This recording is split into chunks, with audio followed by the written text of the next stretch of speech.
Hey, how you doing? Justin back with you for the continuation of the major pentatonic little mini-series, and today we're going to be looking at a really cool little lick that you can use to break out of the minor pentatonic and break into the major pentatonic. Now, the lick is pretty simple.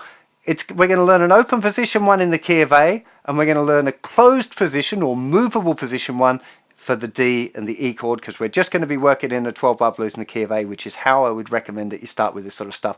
Keep it simple, keep it in the one key, master it properly, and then start learning to move it around between different keys. That would be my recommendation. So the lick is going to be this. Very, very simple. So I'm playing the open A string twice. Now my third finger, it's kind of, it doesn't have to slide from the second, it could slide from the third, but it's sliding up to the 4th fret, still on the 5th string. Then 2nd fret on the 4th string, 4th fret on the 4th string, and we're finishing on this root note here, the 1st finger, 2nd fret of the 3rd string. 1 and 2 triplet 3, 4. 1 and 2 triplet 3, 4. That's the lick. Okay, it's a really versatile lick. I know it might seem a little bit simple for any of you advanced guys, but this is a really, really, really good starting point, especially when you see how we're going to start moving around. Now, as I said, I would recommend that you start by learning to move a lick around. It'll help you learn the form of the 12-bar blues. It'll keep you listening to what's going on in the background. It'll train. What you want is like a little subroutine in your mind that keeps track of where you are in a chord progression when you're playing. That's a really, really important part of your musicianship that you want to develop. And this is a great way of doing it, and something that I really can't recommend strongly enough. So on the A chord, we would normally have this riff played 4 times. Of course, there's a thing called a quick change 12-bar blues where it goes A, D, A is the first 4 bars. I'd recommend that you start off simpler than that and have 4 bars of A at the beginning. So we would have this lick 4 times before we move it to the D.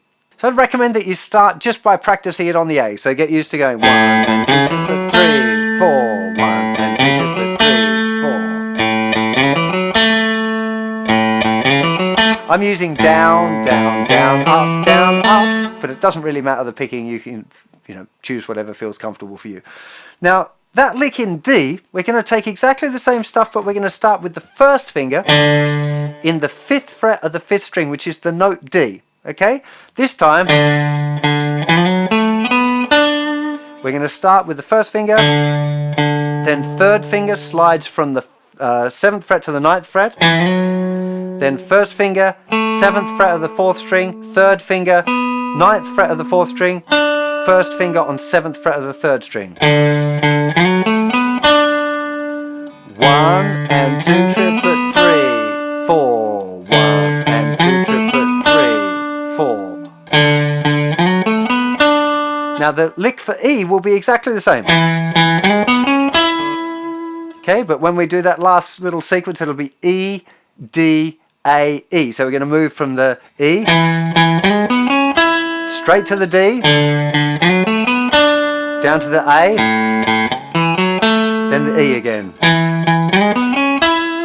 Okay, so first thing, really slowly, don't be in a hurry to try and do this stuff. You want to get it right, you want to feel the rhythm right. Either use a looper, use a metronome, whatever you've got to keep yourself in time.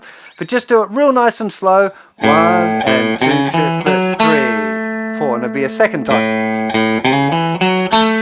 And a 3rd time. 1 more time. Now we're moving to the D, so find the D.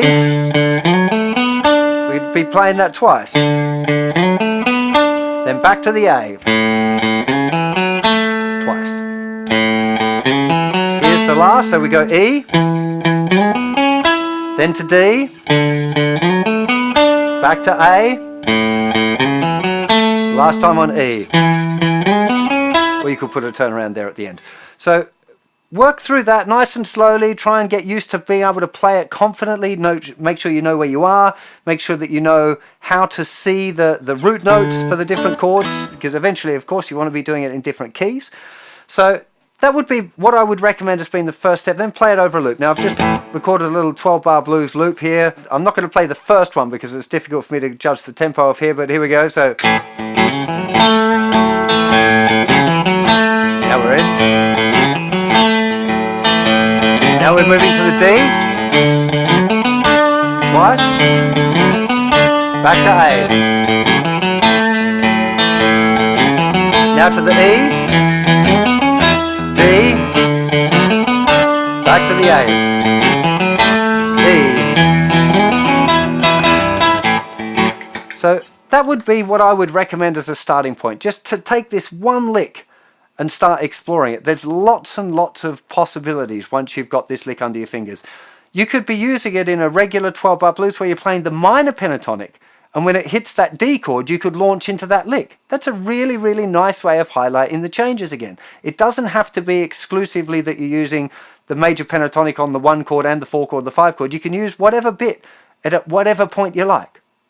Okay, really important to get that. Okay, you can think of it as being like the minor pentatonic all the time, the stuff that you're comfortable with, and then just launch into a little bit of major pentatonic when you want to. Okay, let me just try and give you a little bit of a demo on that one. Same loop again.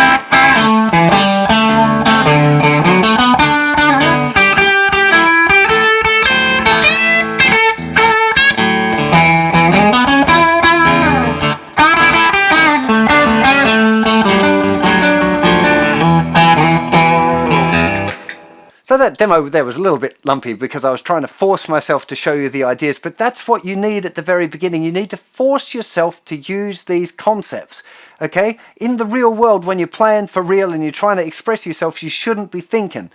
But what the important part is training it enough so it happens by itself. So those initial stages, you need to consciously do it. You need to think, right, I'm going to do this lick, I'm going to squeeze that in, I'm going to try and move between this and that, I'm going to use this lick in this place, which is a bit thinky, it's a bit theoretical, and it's not musical, and it's not from the heart or whatever. But you have to go through that stage and play it enough that when you just play, it happens by itself. And then it's really cool because it really, you're kind of teaching yourself things that you can use in a really musical way that are a little bit more interesting or a little bit more advanced or a little bit more complex or a little bit more interesting. There's lots of different words that you could use to describe it, but whatever way it is a little bit more complicated, it requires a little bit more thought. So before we hit the next lesson, I would recommend that you practice that one lick up, try and make a few variations of it, explore if you like putting a little bend on the end. Okay, so it's just like a tone above that root note. You could put a little tone bend on that one if you like. As soon as you start exploring just that little bend, you've opened up a whole heap more scope for improvising, okay? So instead of just keeping the lick real super straight, you can start to muck around with just that one idea. I'll give you once through of that as well, just so you get the idea.